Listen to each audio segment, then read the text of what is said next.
Yes, we are. Safely ensconced. Yes, we are. I love it. Yep.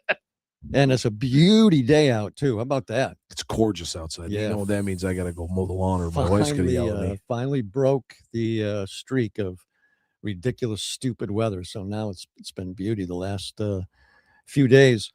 Easy Yahoo of the week. It's Hegseth, the moron. He's what he's done lately now is despicable, of course. He won't promote some women and some African-Americans, some black officers that were on the promotion list to get a 1-star. He crossed them off the promotion list. You can do that.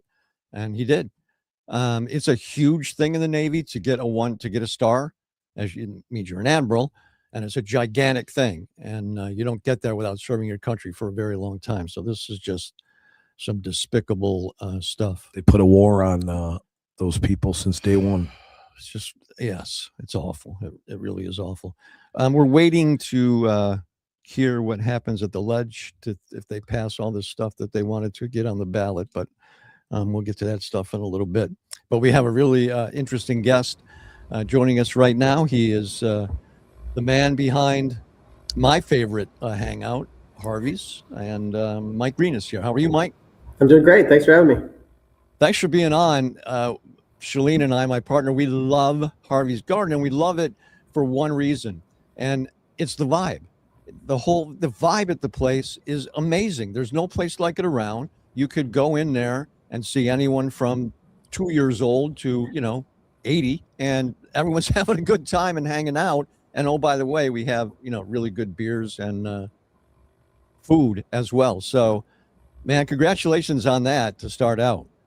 Thank you so much. No, that's exactly what we're going for, is try to be welcoming to all different kinds of people from all different walks of life. And so far, I'm proud of what we've been able to do with it. Oh, no question. I mean, it's one of my favorite places to play. I'll tell you awesome. That. Oh, it has to be. It's great.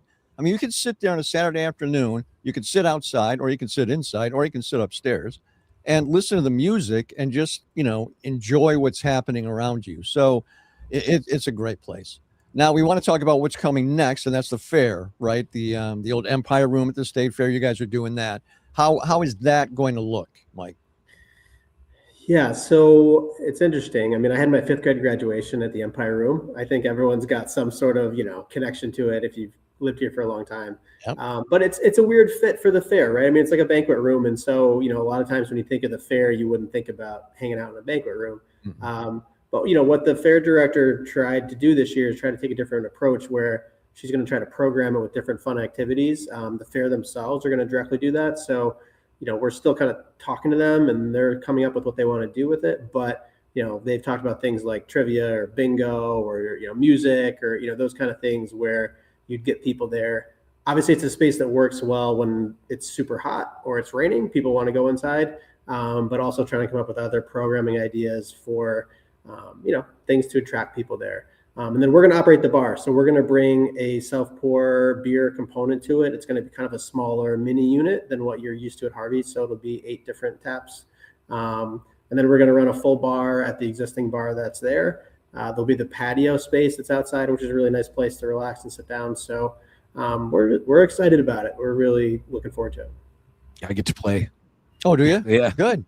So is that I think the patio is probably one of the key components, right, to draw people even closer to the space, because, like you said, it's an awkward space for a state fair. Yeah, the patio is nice. I mean, it was funny. We were there looking at it, and you're like, oh, this is nicer than Harvey's. Like, this is a temporary space. I wish we had this, because they really did a nice job with it. So, and it's rare to get a good place to sit at the fair sometimes. So yep. We think that's going to be a key component of it for sure. Food, any food and component? No, we're not doing food. We'll have chips and stuff like that, but the restaurant component of it was not part of the RFP. Okay. It's not like you can't get food at the fair. So grab something, bring it over, have a few beers. Yeah. Now, the one that we're waiting for, producer Bill and I, because we got to see this as construction was just beginning, and that's the space in Mitzpah Towers. I'll tell you, Mike, that, I've been around this town forever and covered probably 4 attempts to raise that thing from the dead. Never thought it could be done, but it has been done. And we're waiting for the Harvey space there to open. Yeah. I mean, I feel like people are smarter than me, and that's why they haven't tried to do it, because it is really challenging space. Yes. We were hoping to open, a couple months ago, and we've been set back. I mean, the key thing that's been holding us back is the fire department approvals and trying to make sure we get the sprinkler system they're comfortable with, as well as the fire alarm system, because, just one of those buildings that was built kind of in a different era. So trying to balance the preservation of the architecture of it with modern codes is a challenge, and the city is pretty rigid with that stuff compared to other municipalities. So that's been a challenge, but we're like 90% done with completion. So once we get that approval, we've got a couple punch list things to do, and then we'll be ready to open. It'll be different than Harvey's. We're calling it the Mitzpah. It'll be more of a wine focus compared to the beer focus of Harvey's, and it'll also be an event space too. We think it'll be really good for weddings and holiday parties and those type of things as well. So you were there when they hadn't leveled the floor yet in the main space. Is that taken care of now? Everything's leveled off and ready? Yeah, we had that done in December. It was interesting. The way you do it is you put foam down and then you put concrete on top of the foam. So watching it get done was really interesting. But it has changed the space now, and it's a lot more usable, I guess, from that perspective. Yeah. Oh, I'm sure that it is. I'm sure that it has to be magnificent, because that room that we were in, the old, I guess it's where the sanctuary was, it is an incredible room. It really is.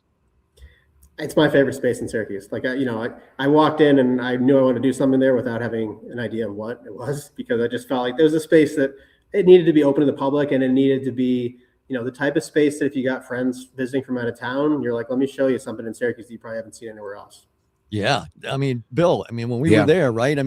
We were looking at the ceiling and everything, just the little things that you start to notice about the whole space. Just the intricate little things too, like the windows and the architecture, and you're keeping it all the same, which is great.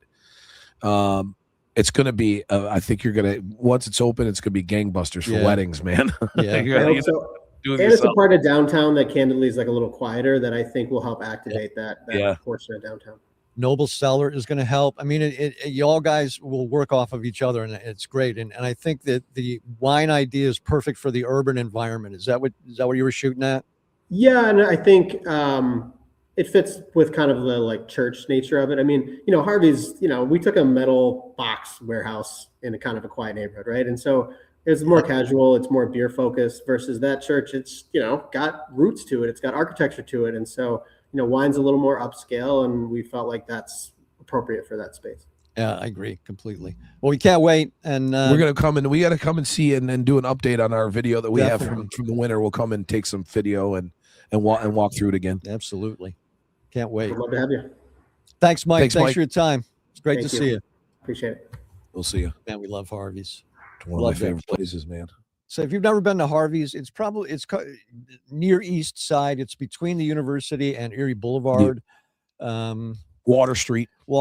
So if you look at it, it's a big warehouse. Like you said, it's a big warehouse building, but he's done a lot to it. And the thing I like about it is it's got a New York City feel to it, in that the walls open, right? That one wall opens and the other one, actually two of them, they're the big garage. Right. So you go indoors and outdoors, and there's usually someone playing live music right there where you go out.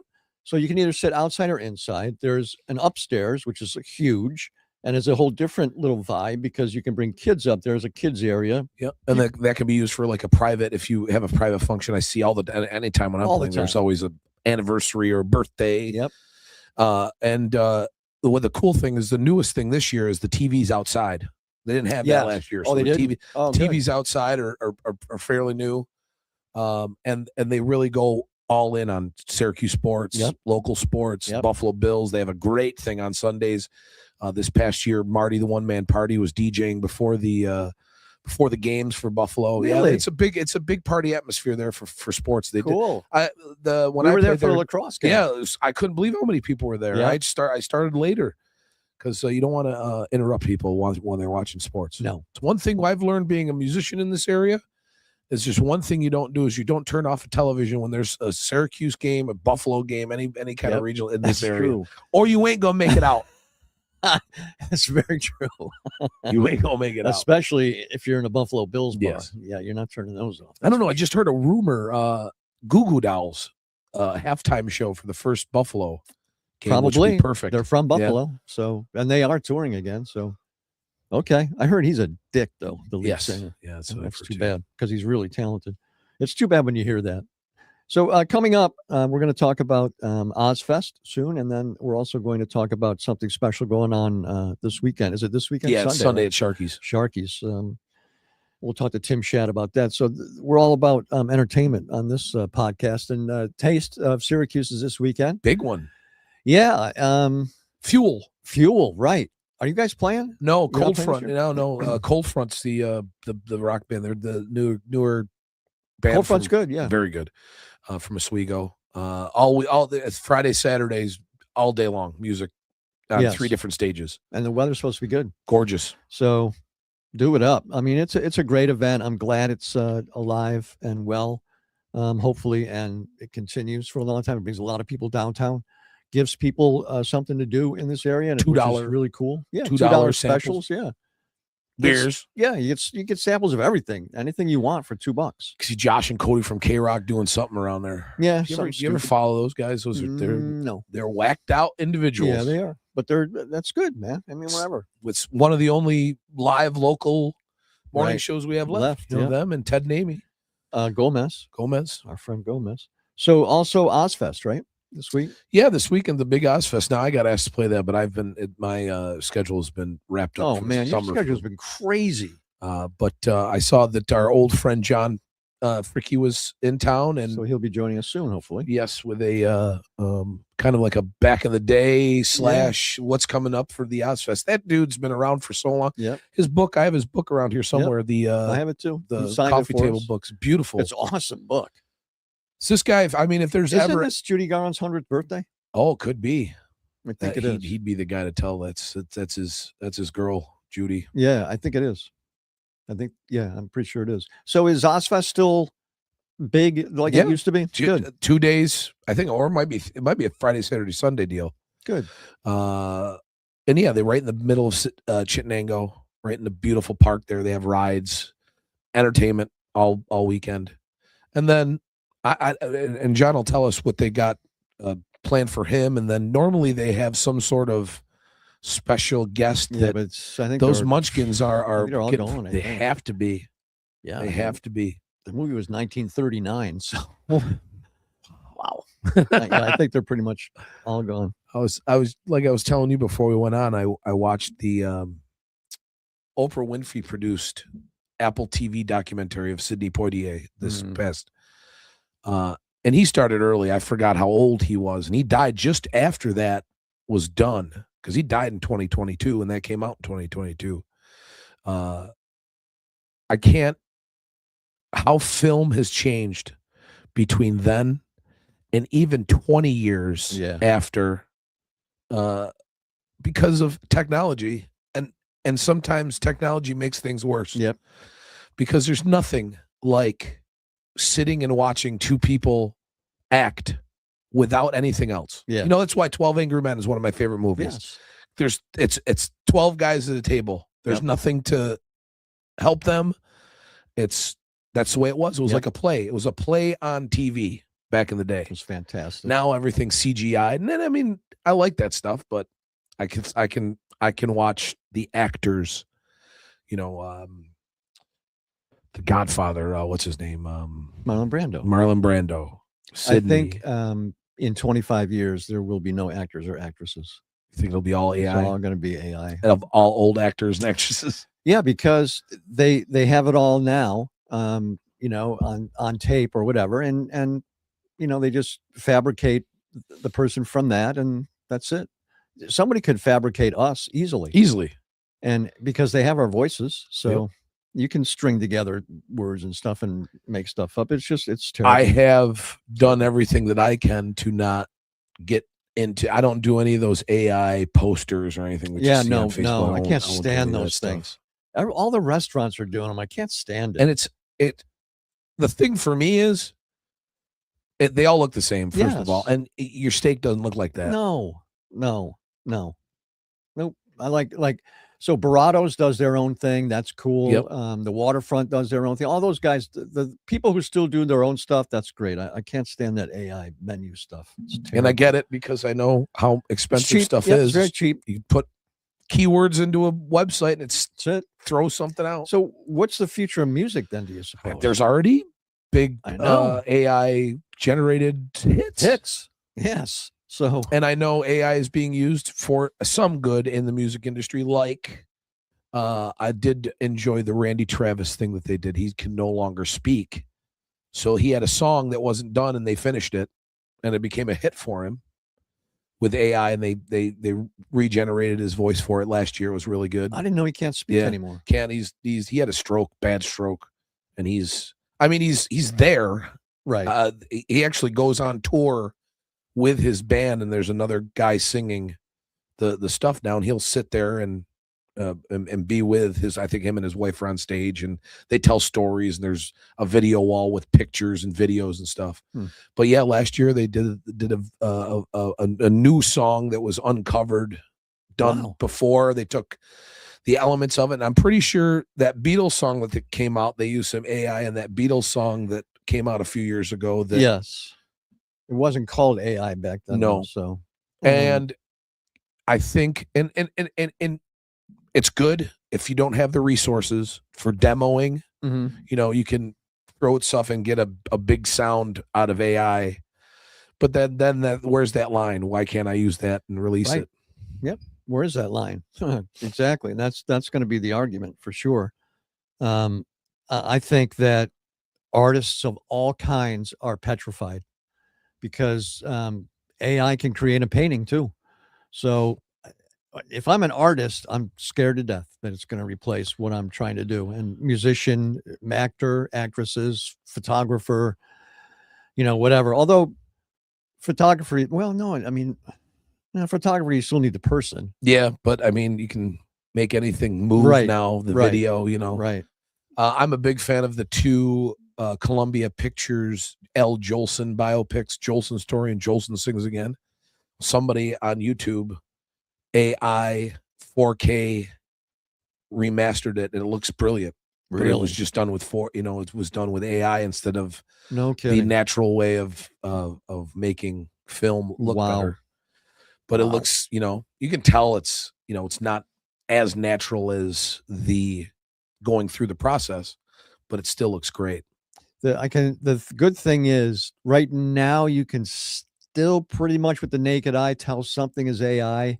Oh yeah. But it's getting better and better and better, and pretty soon you're not going to be able to tell, and that's scary. On a very minor scale in the baseball card business, which is all, by the way, again exploding. It's crazy, but you can mimic a old baseball card, and you need a loop to tell the difference, and so that's going to be a problem too. There's going to be a lot more counterfeiting out there. And what blows my mind of the new wave of collecting cards is how much the new cards are worth. Signed cards, stupid, relic cards. It's stupid. I mean, hundreds of thousands of dollars. That triple jump man that I watched that show on Netflix. What's the Golden Auctions? Is that his name? Yes. And the stuff that comes through that you're like Pez dispense, a Pez for $200,000.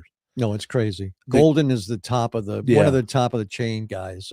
He did the Logan Paul Pokemon card. He did just now. It was $16 million. And then there was somebody that uncovered an Honus Wagner card not too long ago this last season that drummed up millions and millions of dollars. Well, yeah, and there's LeBron cards now going for that. There's one Wemby card that went for that. It's nuts. It's crazy. And not even like this Fleer Jordan rookie that everybody, it's still in the 5,000s, but still not getting what. No, it's not millions. No, it never will. With these cards. I mean, what is a Caitlin Clark card went for $500,000. Yeah, it's absurd. It is. It's stupid. But, something is only worth what someone else will give you for it. Correct. So, when somebody says, well, this is worth whatever, well, it's not. If somebody's not going to give you now, if somebody says this isn't worth $1 million and somebody says, I'll give you $1 million for it, then it's worth $1 million, isn't it? But what's happening is now prices are going up at thrift stores. Prices are going up at conventions where a person signs autographs now is charging $100 instead of $30. Yep. There's this huge, and I'm gonna do everything in my possible power to effort Christy McNichol on this program.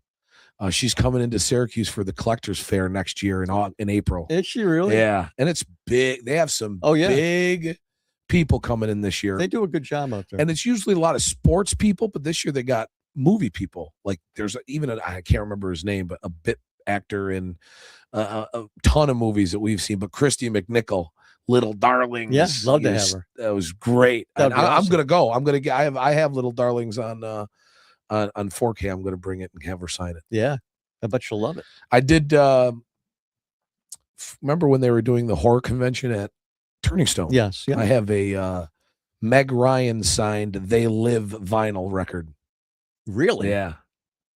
I did Horror Fest for WCNY. I went out there and did it, and I interviewed the guy from The Hills Have Eyes, the bald, and I can't remember. He has his alopecia, name, but he was such a great guy. And I interviewed the original Michael Myers. He was there. Yep.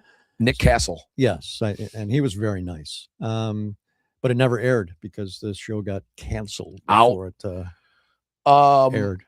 That was fun though. Hills Have Eyes were great movies. I might go to that Collectors Con too. I just saw Demolition is going to be there. We have a comic book artist in town, and if I get his last name wrong, I'm really sorry. It's either Jusco or Jusco, but his name is Joe Jusco. He's a Marvel artist and has done all kinds of stuff, and he's a local guy. I'm trying to get him on the pod, actually. My ex-wife's brother is a big shot comic book artist. Really? Yep. That's what he did for many years. Marvel. Dark Horse did the Star Wars stuff. Dark Horse, really? Colorist. He's a colorist. So he does all okay. the colors. He did the colors for the Superman Marriage. Oh, no kidding. Cover. Wow. That's cool. Let me see. I guess Demolition, Syracuse Collectors Con, April 3rd and 4th, 27. Muhammad Hassan, which is Mark Capani. Oh, no kidding. Yes, the professional wrestler. Yep. Holy cow. He's the principal in Fulton, one of the Fulton schools now, but he's, as of late, they got him back into it for the longest time because it was so controversial. Right. But he's now doing, actually, I just saw a video of him. He did another collector con that had a wrestling show. Needed a run-in. Did he really? Yeah. He's in great. She's in great shape. Is he? I bet. Christy McNichol, Barry Corbin. Oh yeah, from War Games, Urban Cowboy. Love Barry Corbin. Yep. So and that's just, and this is, that's almost a year in advance. That's gonna be good. No Country for Old Men. Barry Corbin is in that. Yep. He's the guy that Tommy Lee Jones drives out to see. He's in the wheelchair. Yep. How many cats do you have? I don't know, several. It's like 20 cats in there running around. That's a very expansive Criterion. It came out at the end of last year, and it's got a lot of. There's two commentaries with actors and producer directors. Speaking of producer directors, I went and saw and moderated Stolen Kingdom for Antenna Releasing on Saturday night. Wonderful movie. It comes out June 16th on streaming platform, if you can keep it. Right now, if you just want to watch it and rent it, it's on the Letterboxd platform. But June 16th is the big digital release. It's about an hour and 20 minutes, and what a ride it is. It's funny. These people that they got that have literally gotten off of their ride and gone into the crevices of Walt Disney World. And that's what this is about. Yep. It's about these people that have gone into Walt Disney World where you're not supposed to. And there's some people that have taken stuff, and you'll see in the documentary when it actually changed the way Disney does their security now, because there's places where they didn't think they needed cameras. Right. But they needed cameras. Yeah. They need cameras big time. Yeah. And then there's like the YouTubers that really didn't steal anything, but just wanted to get to places where nobody else could. Yeah. Right. Yep. And then you got the one guy that was the big time. What he was doing was taking orders from high money people. Basketball player, NBA player was one of them. He wanted the one of the costumes from the Haunted Mansion ride, right? Okay. So he went in and got the and the guy paid some $7,000-8,000 ridiculous for this costume. So he found out this was easy to do because all these costumes, they have 50,000 extra ones behind it because they change them because it's Disney. Yeah. Nobody knew a thing until they messed with the wrong piece of Disney. It was this Buzzy animatronic that was in the World Wonders of Life Pavilion. And they first took his clothes, and then one day they go back in there and it's gone. And that's still, to this day, the guy that's the big, his name is Patrick, what a clown he is. To this day, he says, no, I don't have anything to do with taking that animatronic. I've got the clothes. But he found the clothes. But he says, so that Buzzy animatronic is somewhere. It's like 300 pounds, right? Yep. And that had to be taken out with a car. Had to be. There's no way they could have carried that out. There had to be some sort of a vehicle that drove that out of Disney World. It's crazy. And watch it. It's a fast hour and 20 minutes. And then I moderated a great Q&A with the director and the producer. They live in the Orlando area. Oh, okay. One of them was a cast member for a long time. No kidding. And it's funny because you watch the stuff and you're like, man, these guys are sitting here. I can ask the one question: why did you want to do this? I mean, this is a great idea. And for me, a pop culture guy who loves Disney, this is like right in my wheelhouse. Right. Wheelhouse. Why did you do it? That was the same way. It was so interesting to him that they needed to delve more into it. And they found the great people. There's this one guy in the scuba.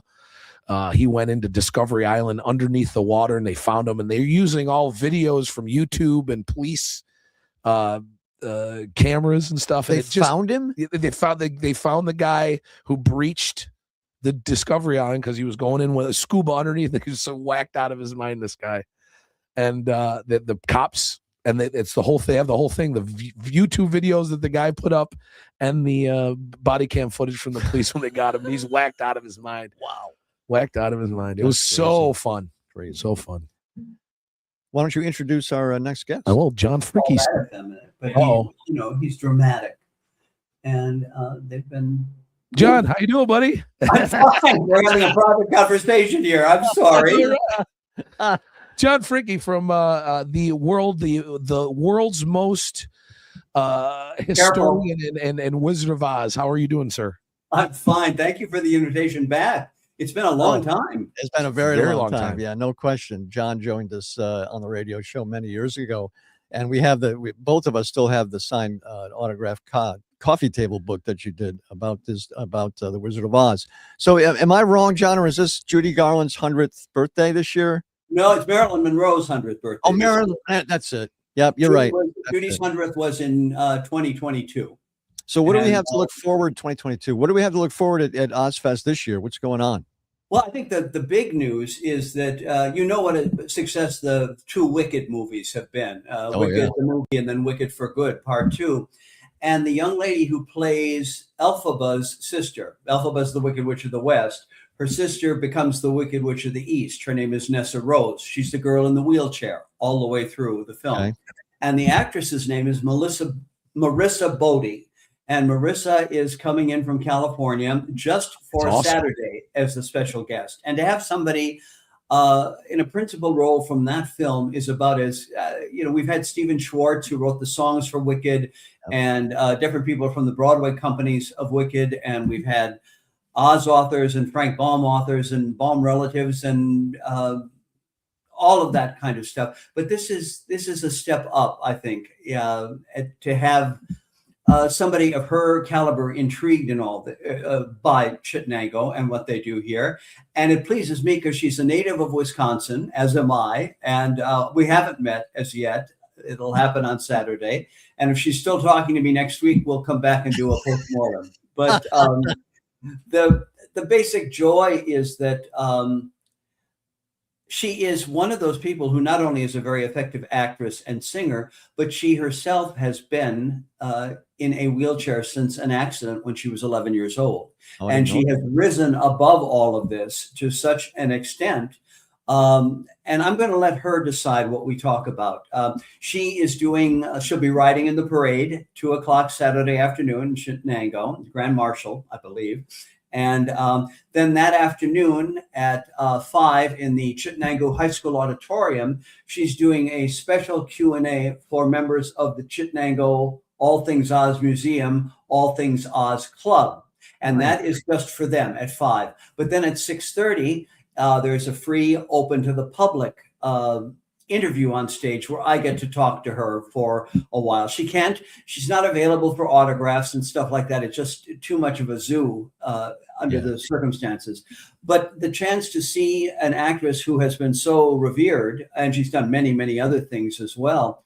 So she's kind of big news this year. Her big day is Saturday, 2 at the parade, 6:30 at the high school for something that's free and open to the public. And they'll pass out tickets for that. I believe you get in touch with the All Things Oz Museum in Chittenango because you have to have a ticket to get in. And they have a ticket printed for every seat in the high school auditorium, but it's not unlimited. So if people are interested in meeting someone from the cast of the Two Wicked movies, Marissa will be there. Apart from that, we've got Frank Baum's great-granddaughter, Gita Morena. And Gita has been here in the past because she is very, we have coerced. Now, I've been coming since 1990. And over those years, we've coerced people from Baum's family into coming to see what it is that goes on here. And the nice thing is that they always want to come back. Gita is a licensed psychotherapist.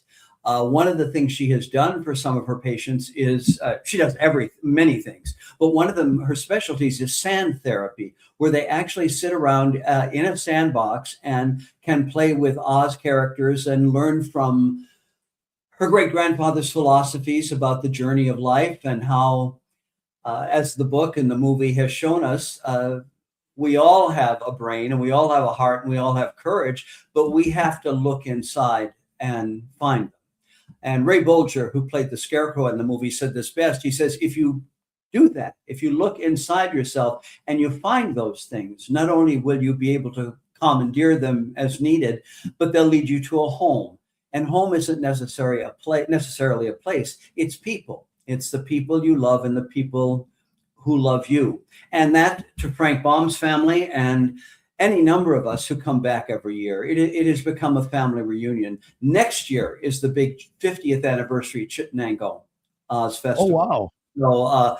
So God willing, and the Yellow Brick Road don't cave in or something. I'll be here then too. But it is, you guys have known me long enough to know that you ask me one question and then the show is over because I never shut up. That's why we put you on the voluntarily, I promise. No, that's why we put you on the show. It gives us some time off. Well, this isn't anything for which I have to manufacture the enthusiasm. This has come from way down deep inside since I was 5 years old. And it was never supposed to lead to the books and the documentaries and the CDs and the DVDs and the Oz festivals, but it has. And I was young the first time I came to Chittenango. I was still in my 30s. I'll be 76 this year. So it's like, but the people here, the people who come to the festival every year, the people who volunteer to put the festival on, because this is an all volunteer weekend. Everybody just contributes their time and talent all year to pull it together. And Oz Park in Chittenango is just down the town Yellow Brick Road. There's a Yellow Brick Road that extends from one end of Chittenango down to the park. So you can pose on the Yellow Brick Road. When you get to Oz Park, there will be vendors. There'll be a silent auction of Oz-related things and other things. All through every day, there'll be a different silent auction, Friday, Saturday, Sunday. We'll be in the park signing autographs. The other special guest is Hugh Gross, who's celebrating the 15th anniversary this year of his independent family film, After the Wizard, about Oz falling into difficulties and the Scarecrow and Tin Woodman come to present-day United States to find her. And it is charming, but one of the most ingratiating things about it for me, the first time I saw it 15 years ago, is that everywhere the Scarecrow and Tin Woodman end up in New York or start in New York. And everywhere they go, people know exactly who they are, adults, children. It's like, oh, we know who you are. You're in Kansas. And they've got, it's charming. And this is Hugh's film. He wrote it and he directed it. He was here once before, like 14, 15 years ago. So it's time to have him back. We have a brand new guest. John Paul Cafiero, who's a retired now Franciscan brother, priest. And John Paul is, I guess, probably in his 60s now, but he has been in that line of work, working very often with police departments in Illinois and Ohio with troubled teenagers. Okay. And but he grew up in a family where the Wizard of Oz was. He said quite humorously, but also poignantly. He said, the night the Wizard of Oz was on TV in the 60s and 70s, that was the one night everybody in our family got along. That there were no fights. We all sat down as a family to watch that movie. And they started collecting as a result. And the family's collection has gone to hundreds and hundreds of bins. Really? And a number of years ago, JP, we call him, donated a lot of it to the Oz Museum in Wamego, Kansas. This year, he has donated a lot of it to the All Things Oz Museum in Chittenango. So we're coming to celebrate him, Hugh Grant's anniversary, Gita's great-grandfather, and Marissa Bodie from two movies were among the top grossing films of 2004 and 2005. And as I say, the parade, it's a great lineup. No, it is. It's going to be an awesome weekend for it too. So, and I got Jim to see the Broadway show last year. It came through, and yes, and we got Jim out, and he saw it and loved fantastic. Loved it. It's fantastic. It really has reinvigorated the entire franchise and interest in the whole thing. And that's what's really gratifying to see. I'm sure it's especially gratifying for you to see something like that. Well, it is. And what's funny for me, and I'm not being dismissive of it at all, is to go on the internet and find all the people who've fallen in love with the Oz of the Wicked stories, trying to align it with the MGM film, because you can't. When Gregory Maguire wrote those novels, he went off in an entirely different direction.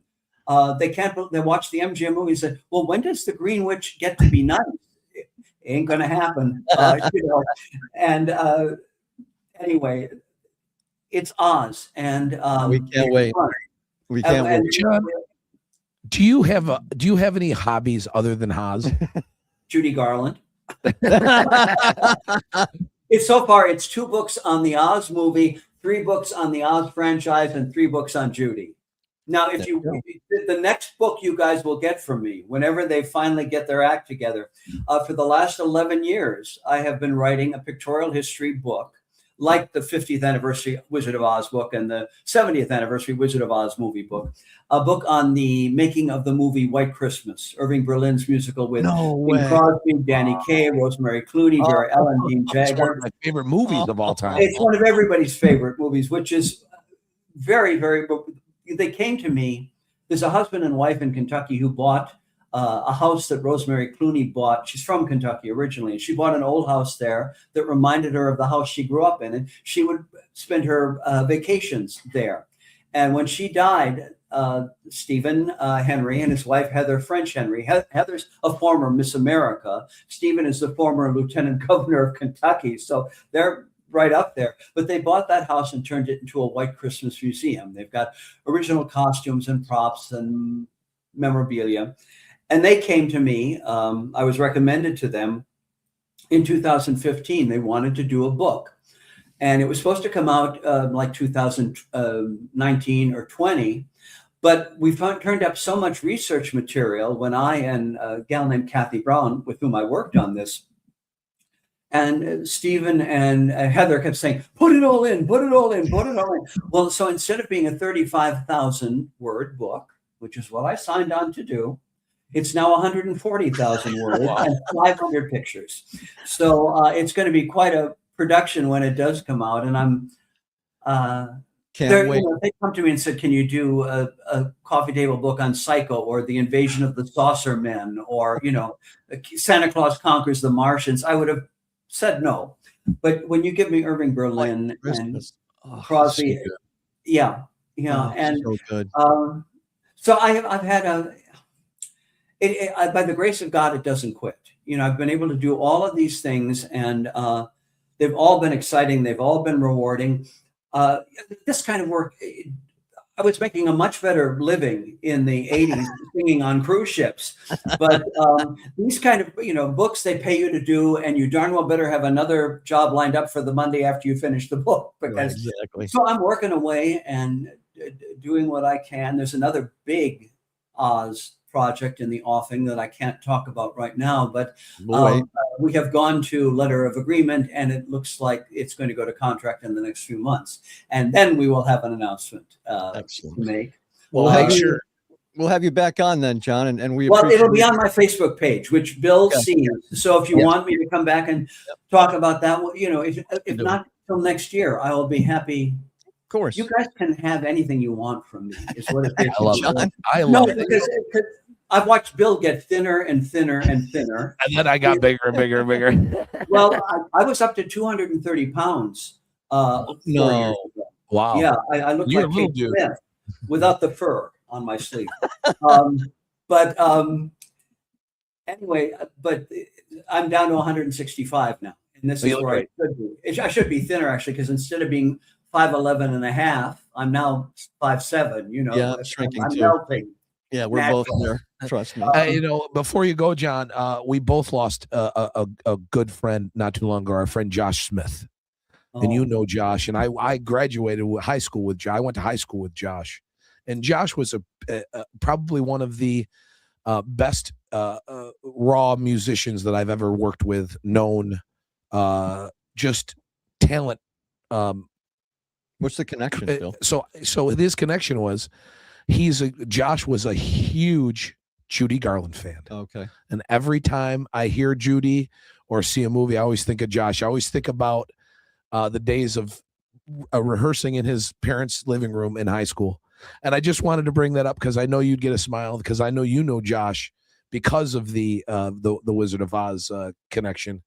And his mother, the very first festival I did in 1990, his mother brought 13-year-old Josh to meet me because the Greene Oz 50th anniversary coffee table book had come out the preceding year. And that's why they brought me to Chittenango. There was publicity. They arranged for Josh to spend, it was a one-day festival back then, if you remember, just Saturday. But Josh came to Oz Park. His mom looked me over and said, okay, there's a lot of people around. I'll trust him with my son. And it's like as if he, how much trouble can you get into talking about me in St. Louis and Easter Parade and Judy at Carnegie Hall? I mean, but somebody was doing a video, and when the festival was winding down that day, they videotaped us walking up and down the main street in Chittenango and sitting on the front steps of one of the churches. And that was the beginning. Josh was put into my care every festival from then on. And because I was still singing in those days, we did a couple shows up here. We put together a show for the State Fair in Syracuse for Baum's 150th birthday in 2006. Songs from the Oz stage musicals, The Mouseketeers, Rainbow Road to Oz, Wicked, The Wiz, Judy's movie, all of it. He would come and visit in New York. I mean, and then I didn't see him anymore. He was coming to New York all the time, but he had all those new friends. Much more influential than I, but that never stopped us from being friends. And this is the first chance, forgive me, this is the first chance I've had to talk to anybody about Josh. Everything else has been done on email and in letters and a message on the wall at the funeral parlor, or maybe I forget where I wrote it, but I wrote it. And as I said, when I wrote it, he watched me grow old and I watched him grow up. Oh, geez. Wow. And we shared so many things. So thank you for talking about him. Yeah. Well, when he passed, it was, Josh was very instrumental in my growing as a musician coming up through high school. He was there anytime I needed somebody to play for me, to accompany me. He was always there. And I knew you had the relationship, and I just wanted to just acknowledge Josh with you in the room here. So, and I'm going to try to stop by and see you Saturday, John. I'll be sitting there. And Jim, thank you for letting me come back, because when we did this 2 or 3 years in a row, 10 years ago, I guess it must have been. And I was always warned about you, that you could be a real curmudgeon if you didn't like the topic, or didn't like the guest. That's true. You figuratively put your arms around me and said, "Hey, kid, come on in." And I think I'm probably older than you are, but you can call me kid anytime you want to. Yeah, thank you. We're always open to you, John, whenever you need. I'll let you know about the White Christmas book. I'll let you know about the Oz Project, and anything else I can offer is all yours, gentlemen. Thank you so much. See you again. Have a great weekend here. Be safe. We'll see you soon. All right. Bye. Bye. What a great guy. Oh, yeah. Super. Yeah, I wanted to bring Josh up. Josh was an exceptional human being, Josh Smith. So you graduated with him? He was Liverpool High School. He might have been a year in front of me or below me, but we did end up going to OCC together. Did some time at OCC, but he went on to music direct, off Broadway shows. Yeah, he was just exceptional musician. What happened to him? He had some issues. He had a stroke and he passed. He had issues back that turned into some stuff. I didn't know that you had that connection with John. Wow. Yep. That's I didn't realize that he was until he passed, and John was on Facebook and talked about Josh, and I didn't put two, and I should have, because Josh was such a huge Judy Garland fan.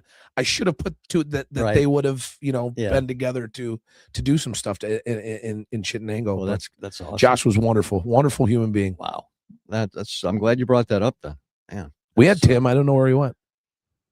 Well, he'll be back because we want to talk about the show that's coming up on Sunday. Speaking of losing fabulous musicians and local talented human beings, Steve Schad was certainly that. No question about that. So I'm sure the turnout is going to be spectacular on Sunday for those who are not working. I'm sure every musician in the area who's not working will be there. That's the kind of thing. The one thing that I learned, and I'm not a musician, obviously, but the one thing I've learned is that this local community, the music community, you guys support each other really, really well. Well, we all have each other, really, I try not to do the whole, I want everybody there's enough places. Yes. There's enough places for all of us to play. Yes.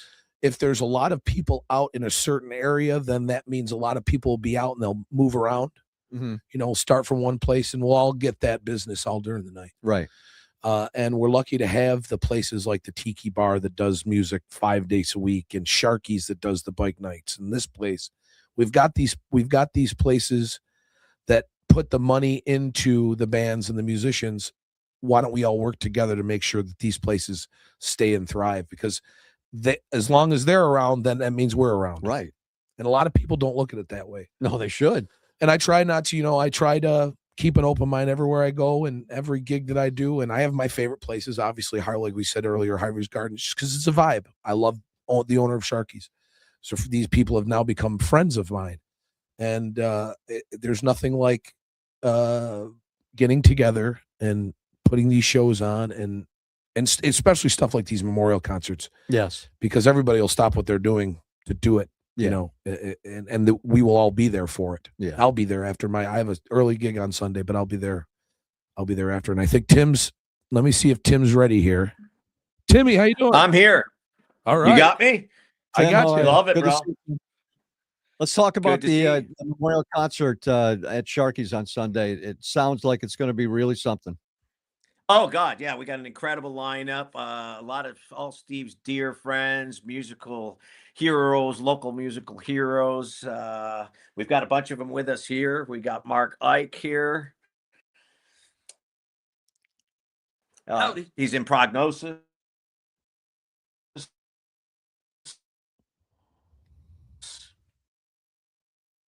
He needs better equipment.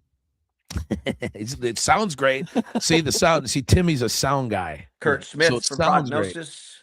Great. And yeah, you're gonna do that, aren't you? Yeah, no. So we're very excited to have a Timeline, an oldies band that everybody knows around Syracuse. They were around for decades. Yep. Let's see. After Timeline, Mark Macri and the Funk Junkies are gonna rock us out. After that, we have a set from Dave Porter. Oh, no kidding. 805. Yeah. Should be yeah. It's always a longtime hero of me and Stevie's for sure. Let's see. After that, we got Stevie's first band really in this area after he got back out of the service in the 70s. They formed this band Steps, and that's a prog rock thing at its best. Deep prog rock. And then maybe I'll let Mark or one of these guys talk a little bit about what Steps is going to do for you. And then we'll talk after Steve's band that he put together in the last year of his life was called Prognosis. and they're going to headline the show. And again, super proggy. A lot of that David Wilson stuff that you love, Bill. Oh yeah, Stephen Wilson. I'm sorry. Yes. That's the project Stephen that Wilson, I yes, had there you go. the privilege of being with Mark at Sharkey's. We did that, didn't right, Mark? You were in that, right? Yes. Yeah. We're taking actually 3 songs from that show. 3 songs from that Awesome. Stephen Wilson show. That was a night, Jim. We did. It was Stephen Wilson, and then they did Radio Floyd after. Oh wow! And it was tremendous. And I'm sure, is Andy going to be involved in any way with this project at all Sunday? Is Andy going to be there? I don't believe Andy's going to be there. Yes, we're kind of, a lot of people knew Steve from the more recent times. We're trying to kind of show people where Steve started, where his real soul of music was. You guys had all seen bits of that in any of the bands he would always put in a prog rock tune, a Pink Floyd tune, or a Beatles tune, or whatever. So that was always Steve's heart. And this is, a lot of this is we're trying to show people music that they don't know that Steve did, and it's the music that's, prog rock is, we're lucky to have some people still in this town who are doing it, but it's getting fewer and far between. And this may be one of the last concerts that you see people doing something like this without Steve around anymore. It's really a celebration of, the music that Steve Schad was passionate about and what he listened to personally and the stuff that he wrote in his studio. And, like I had said to Timmy, a lot of people know him from a lot of the more, commercial public bands. Maybe some of the people there have no idea of this kind of music that he was so passionate about. And it's what we all, listen to. So, the theme of the day has always been to present, the music that he was super passionate about, not necessarily commercially robust. But deep tracks. Well, that's what the memorial is supposed to be about. Yeah, you're memorializing him. Exactly. That's what you're going to do. Perfect. Perfect. Correct. And that was,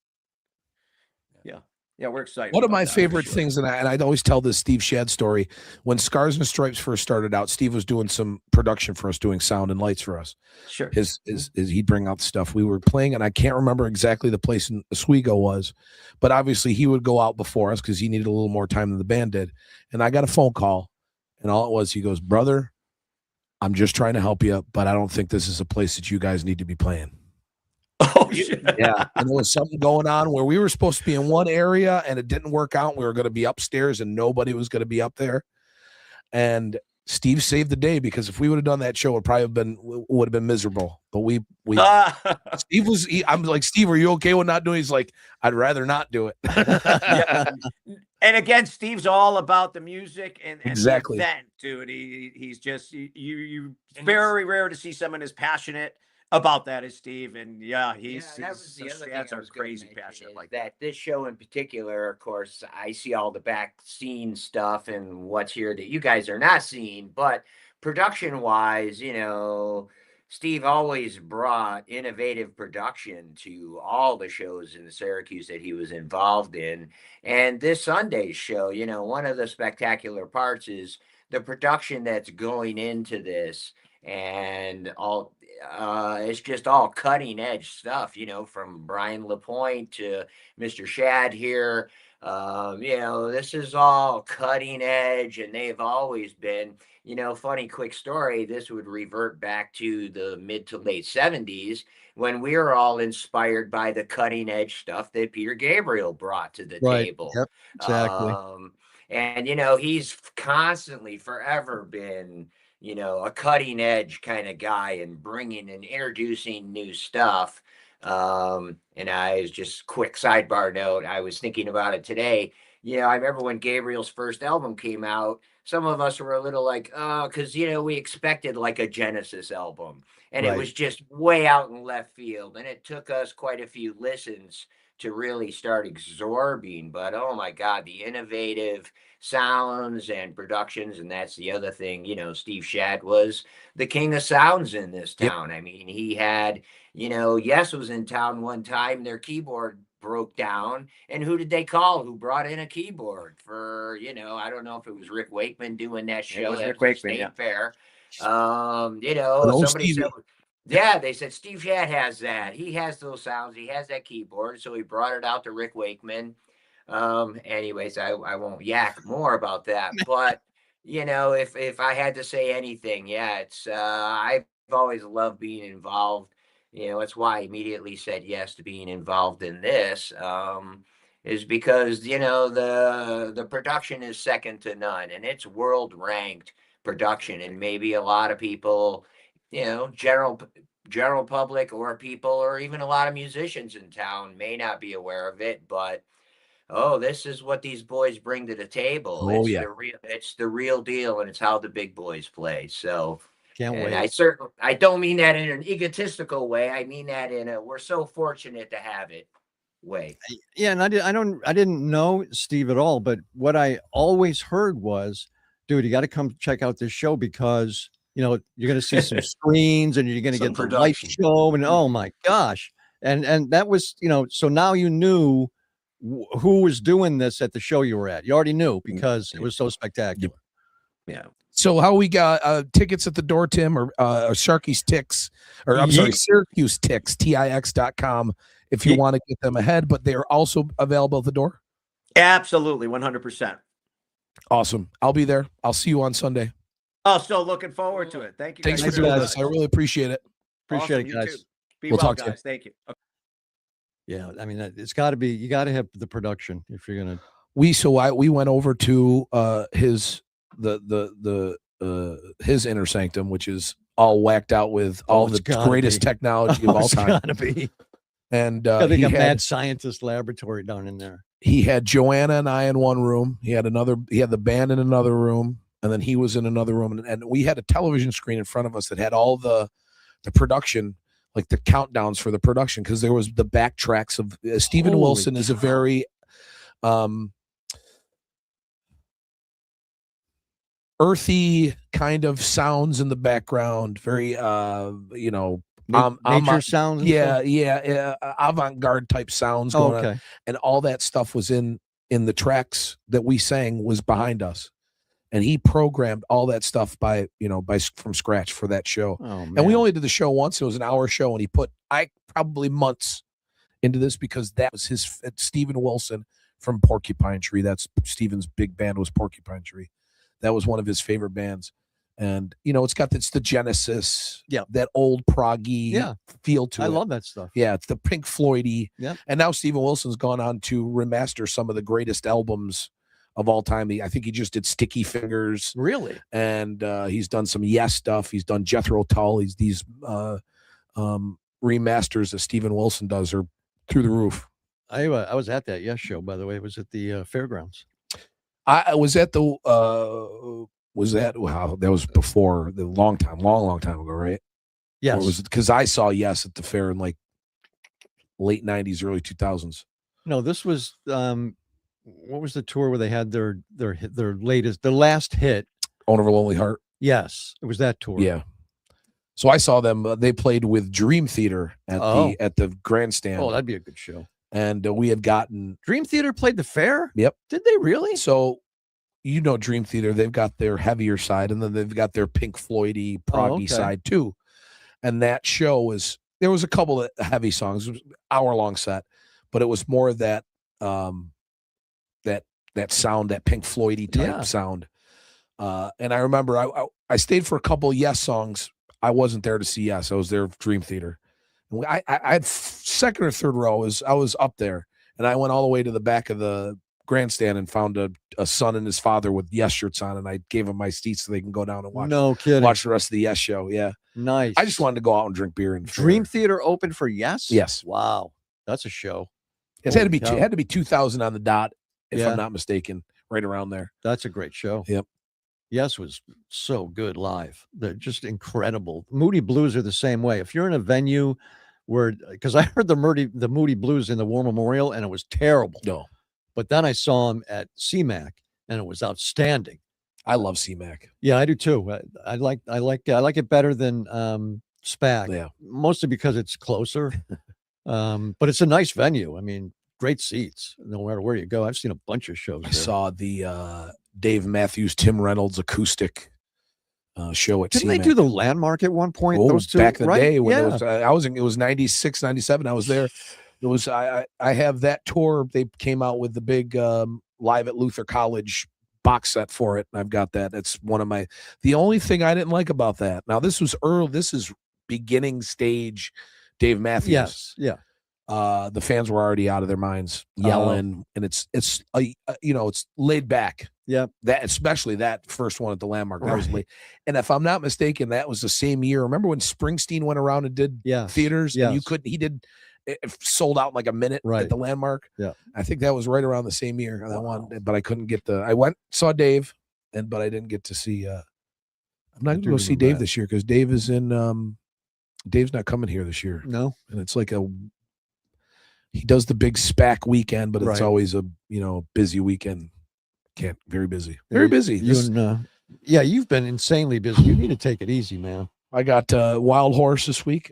Cans and Clams have returned at the Wild Horse. We in like the Central Wild Florida. Horse. I love their food. It's I great like food. the outdoors. Yep. I like the outdoor That area. patio. Oh man, we went there last week and it was just great outdoors. I don't know about the indoors, but the outdoors is fantastic. Look at the lake. The lake's right there. Yep. Just sit there and look at the And lake. they just built that bar out there. That's Out all in the new back. from last year. They did that last year. Oh, really? Okay. New. So when are you there? That's Wednesday, Cans and Clams 6 to 9, and then Thursday, Scars and Stripes back at the beautiful outdoor amphitheater at Three Bastards Brewery in Verona. Okay. He built this awesome courtyard amphitheater, big stage thing next to the brewery in Verona. Okay. It's gorgeous. And then I'm doing a special thing for combat veterans on Friday with Scars at the Chevy Court, and it's going to be insane. Yep. I've never played with Scars on that stage. I've done Beetlejuice on that stage, but I've never played with one of my projects on that stage. Right. So that'll be fun. Yeah. And then I've got a couple solo gigs this weekend. Saturday is I don't know. I'm all over the place. Yeah, but you're not taking a day off. You got to rest your This voice. Monday, so usually Mondays, Tuesdays are my my days that I try to take off. There is a place downtown or down in Cicero next to Twin Trees called Kenzie's. It's a newer place. Yeah. Okay. That I'm doing a Monday night there. They do Monday nights, but I try to take Mondays and Tuesdays off. Sunday, Speedway Tavern out in it's Hastings. It used to be Champs Corner. Remember Champs Corner back in the day with all the bands used to play there? No. And it was Angry Marks before it was Speedway. They have a nice little courtyard out in the back for bands, but I'm doing it. That's a solo Sunday fun day gig, and then I'm going to go hang out at Sharkey's. Yes, definitely. All right. This was a good one because it's about some light stuff. It's about some fun stuff. Man, can you get away from politics for a little while? And the weather's beautiful out, so enjoy the rest of the week, all right? And God willing, we're all back at it next time on the Jim Reith Show Unleashed podcast.